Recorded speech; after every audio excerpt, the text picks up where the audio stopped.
Welcome to the 13 Comics of Halloween. Hey everybody, welcome back to another spooky episode of the 13 Comics of Halloween.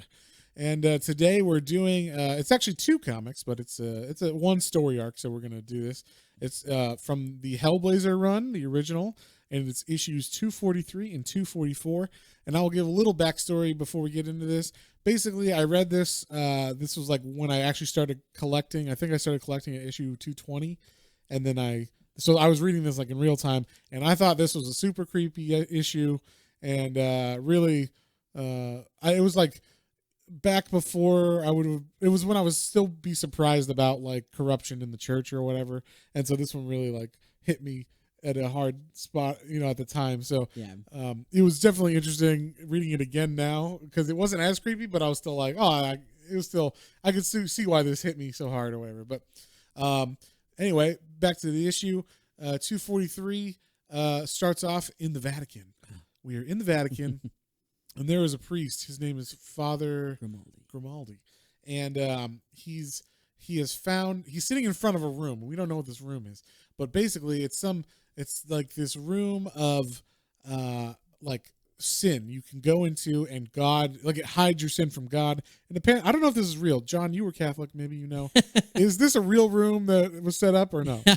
I mean, this is probably one of those like old wives' tales in the Catholic Church, which probably has some truth to it, but Right. it's probably not. Like, I've heard of this kind of thing, not this like in the story specifically, yeah. but I've heard there's places in the Vatican where like certain things are like okay by God because it's in a holy place. Yeah. No, like okay, not like hidden. Okay. But like okayed by God because it's in a holy place. Like, I've heard there's like a sacrificial thing still there for really rare occasions. And For when they murder children. Well, wait a minute, like I thought we were not supposed to do that. This is all like hearsay, blasphemous stuff, of course. Obviously, obviously, the church would not condone this issue or episode. No, I mean, in every single exorcist thing, they're like, oh, the church doesn't condone this, but we still have this exorcism group just in case. Yeah, just in case.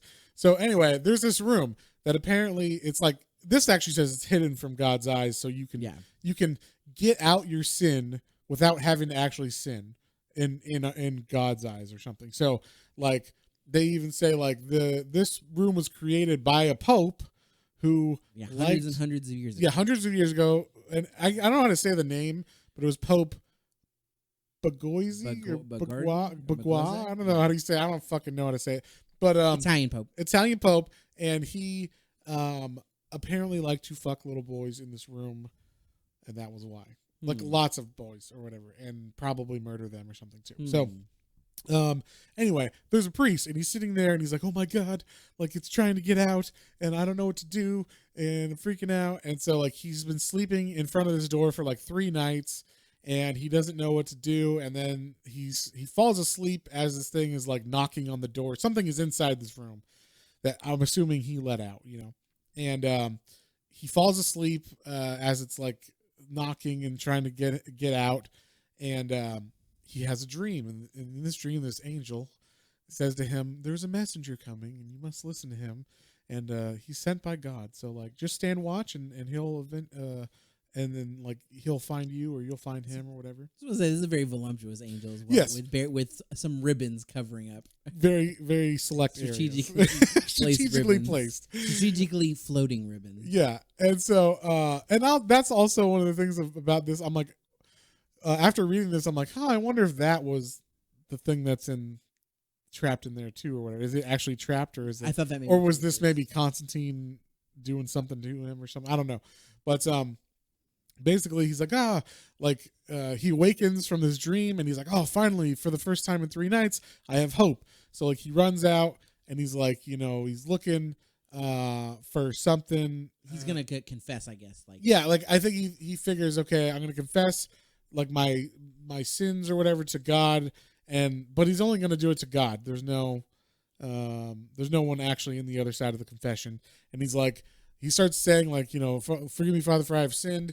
And then all of a sudden someone says an understatement of the bloody century, that is. And then it's fucking Constantine. He's sitting in there, and he's like, this is like perfect Constantine. Like He's a fucking asshole. He's snarky. He's like smoking a cigarette. Smoking a cigarette in the Vatican. In the Vatican. And he's like perfect. He's just perfect form in this, you know. Yeah. And I love he doesn't call him like father. He calls him by his first name. He's like Luigi. Yeah, what's up, Luigi? How's it going? So, and the guy's like, wait, who are you? And he's like, didn't you see I'm the messenger, you know? That's why I think Constantine, like, he made him have that dream or something, you know, and appeared to him in a very voluptuous way so that he would believe it or whatever kind of thing. And so he's like, you're the person the angel was talking about? And he's like, yeah, you know, like someone's gotta do it, right? It might as well be me. So he's like, you know, tell me what's going on. And so, he like shows him down to this room. He's like, there's something in this room. He's like, oh, okay. Like, I think I know what you're talking about. And like, you went in here and did something in quotation marks. And, that's unseen by God. So I'm sure it was fine. And then, we'll like you want me to help you now. So he starts putting like a pentagram and some writing on the door. And he's like, you can't do that. It's bloody witchcraft in the middle of the, Vatican. And he's like, hold on, buddy. Like, you want my help or not? Yeah, this is going to help hold. This is how it works. The creature in. All right, we're going to do a lot of blasphemous stuff. All right, like this is just the first of many things. And so he's like, didn't that angel tell you need to confess? He's like, we need to head down to the pub. He's like, the pub, but like I can't drink. He's like, well, this is where people really confess. Like, so you got to come with me. And we're gonna get drunk. And you're gonna tell me all this shit about this stuff. So, they go to this pub, and he like basically tells him everything we just told you about. Like, this is basically this Pope Alexander the Fourth, or the Sixth, I mean, said, you know, like this room hides people's sins so they can act them out, but it's not real. Like, it's kind of like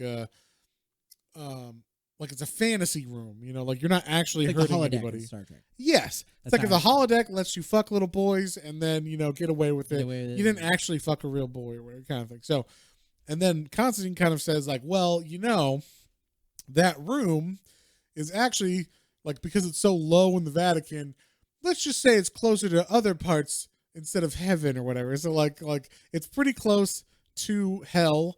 And then also there's like because you're doing such fucked up things in there, let's just say it awakens something, I think, you know? And then, so the father's saying like, basically what he did, like his confession is he saw this girl who was very attractive, who was visiting the Vatican, who like caught his eye. He was tempted, he said. So then he like brought her down to that room, and I guess he actually like brought her down to that room. Yeah. And they actually like fucked, and there's like one kind of not super graphic, but one like very much alluding splash on there of them in this dark room in some shape. It's pretty graphic. There's actual like nudity on that page, which is but it's like they don't show like nipple. No, they show her nipple. Oh, I didn't see that. Yeah. John wasn't looking hard enough. I wasn't looking hard enough, and that was I love these comics. So, but anyway, he says like the guy. It's funny because like the priest tries to like convince himself it was okay because he's like, it was the sacrament of the corporeal. It was like a corporeal confession. Like we're just getting these demons out, and this is how we confess them. You know, in this room or whatever. So. He just, he didn't do anything like super horrible. He just had sex with a woman, but that's against his religion. So, but then the real fucked up part was then he's like, oh, like it got a little too crazy. And then, basically there was a knife in my hand all of a sudden. And then I started stabbing it. And then all of a sudden it turned into this demon. And it was like, is that all you got, you little pussy? And then like, tried to attack him. And so he like, that's when he locked it in the room. And, that's when Hellblazer was like, no. Actually, what happened was you summoned a succubus, you dumb shit. Like this, it was a sex demon, and you let it loose in the Vatican, and that's why this happened. And so he's like, you know what we need? We actually need this book. And I don't. Does the Vatican actually have like a black library? I don't know about a black library. I mean, it has a gigantic library. Okay. I'm sure there's a restricted section, right? Like so the Hellblazer's like, we need this restricted book. It's in the black library, which is a library no one's supposed to know about. But apparently, this guy is actually one of the keepers of this black library, so he knows what it is and he has access to it. And he's like, all right, what we're gonna do is we're gonna swap this book, and it's like the yellow pages. Yeah. It's like, and that's funny because at this time, I guess this was still a thing, yellow pages, but no one knows what that is now. But it's a phone book for people who need phone numbers and don't have a cell phone or the internet. And so, yeah, so he gives it to this guy, and he says, like, he basically puts like a glamour spell on it, and he's like, basically, everybody's gonna believe this is that book, and you just like put it in its place, and it'll be fine. So he's like, okay, I'll go do that, Constantine. He's like, great. Then Constantine's like, well, let me just walk down to this room. And he walks down to the room and he opens the door.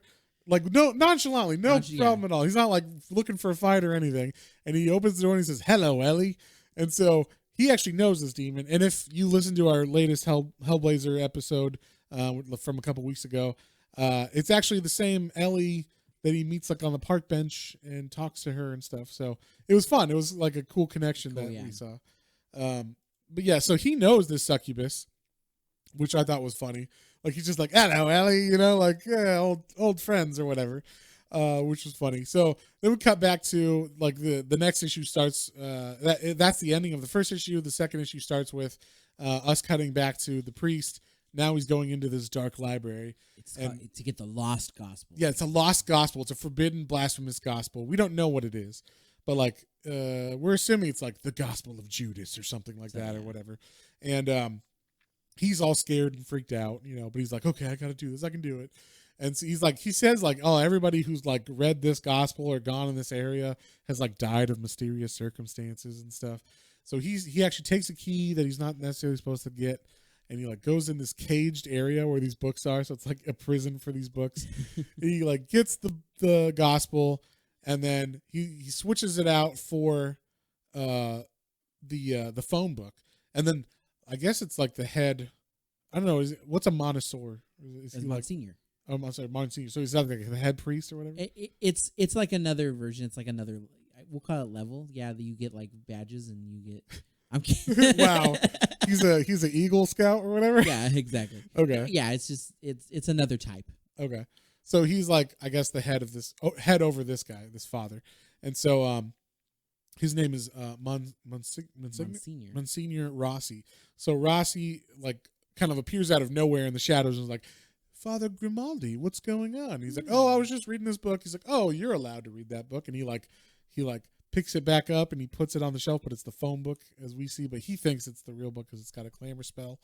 And he's like, it's no problem. Like, you could have borrowed the key. It's no problem at all. And he's like, you've been spending a lot of time in that room. And he's like, well, I'm trying to, like, fix it up or whatever. I don't know. Like, his reason for it doesn't make any sense. No. But he's like, I'm just making improvements to it. Really just, adding a couple walls, a couple shelves, nothing too crazy or whatever. He's like, he doesn't actually say that, but it's like, that's basically he's saying like, oh, I got it under construction. And the priest is like, oh, you should show me. Yeah, why don't you show me? I want to see your like what you've done. And he's like, no, it's not that great. He's like, oh, your modesty. You're so modest. Like, let's see what you've done. And so they go down there, and like the priest looks at the like I guess the pentagram that Constantine carved or put on the door. And he's like, what's this? And he like opens it up. He's about to open the door, and Father Grimaldi is like, don't. And he's like, I beg your pardon, like, because he's like stepping over rank basically or something. He's like, please don't open the door, forgive me. And he does. He opens the door, and there's like a nice nun standing there, and he's like, what? And then the nun says, Monsignor Rossi, it's me. It's Evangeline, Sister Evangeline. And he's like, what? I haven't seen you in ages. You haven't aged. And this part was fucking awesome. Yeah. Like, all of a sudden, as he like comes to her embrace, she like. He says, I haven't seen you since. And she's like, not a day since you forced yourself on me and I threw myself from the bell tower. And then, like, as she's saying that, it turns into, like, a monster. Yeah. And, like, a big demon. And it starts, like, I don't know. It looks like it's biting him, but I guess it was just, like wrapping itself around him. Honestly, I thought maybe they were going to embrace and maybe even kiss. Yeah. And so it was like, like yeah. Yeah, it's like making out with him, but, like, in very creepy ways. And it's all like, payback's a bitch. Like, and so I thought that was funny. But and then, like, Father Grimaldi, like, runs in and is like, be back in the name of God, like with his cross, and he's like, I cannot hear you, little priest, or whatever. And then this is like a great shot. You see like giant demon succubus tits and like tongue flying. I don't know. It's like really creepy and weird. It was creepy and weird. It reminded me like a Tales from the Crypt show episode or something like that would be in that for sure. And then Hellblazer's like, Grimaldi, throw me the book. And he comes out of nowhere and says this, which I thought was funny. Like he let them walk in there and like get like harassed, which was funny. And then he's like, throw me the book. And then he does like this like thing, like spell and book floating. And he's like, do your worst, Hellspawn. And he's like, oh my God. He starts like speaking in like tongues or whatever, like Latin. And then like all of a sudden they're like in a hellscape, and it's very, very cool like art in this. And then he like basically banishes the demon, and then it goes away. And he's like bastard, I'll shred your soul for that.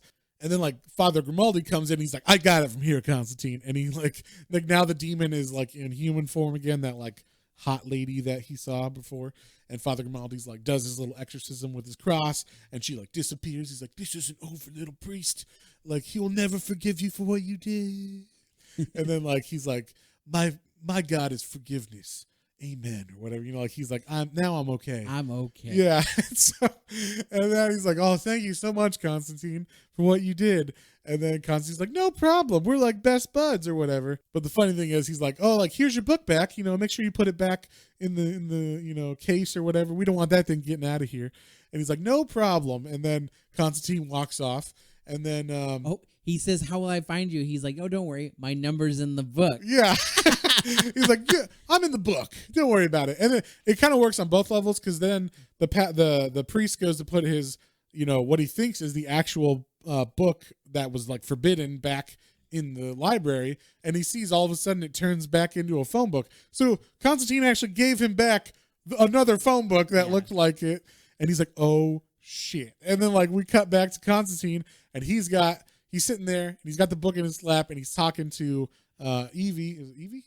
Ellie, the succubus, and basically they teamed up to like play this trick on this priest so that they could get this book. And then we see the book is called The Gospel of Constantine at the end. So yes, he also it was kind of works on both levels, where he said like, I'm in the book because it is the Gospel of Constantine, but also it's the phone book. And I liked it. It was funny. A good play. Yeah. So what would you give this one, John? It was fun. It was a great read. It was definitely a cool, quick wrap-up story. Like you were saying, like it's two little short episodes, or two short issues that told like one fun little arc. It was weird. It was creepy. It was cool. It was fun. I'm going to give this one an 8. Yeah, I'm going to give this one... I'm going to give this one an 8 too, because it really like feels like exactly like Constantine.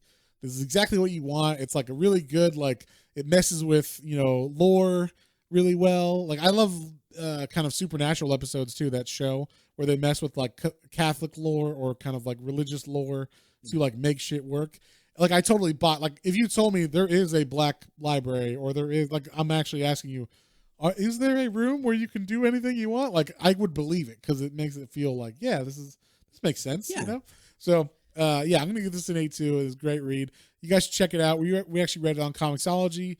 So if you can't find those issues, which probably, I think they're collected now in a collection, like probably like Hellblazer volume 28 or whatever. But if you can't find that, or you don't want to pay $16 for that, you can buy the single issues on Comixology. I think they're only like $1.99 or something like that each. So pretty cheap. So on that note, we'll see you guys next time for another 13 episodes of Halloween. Spooky one. Bye.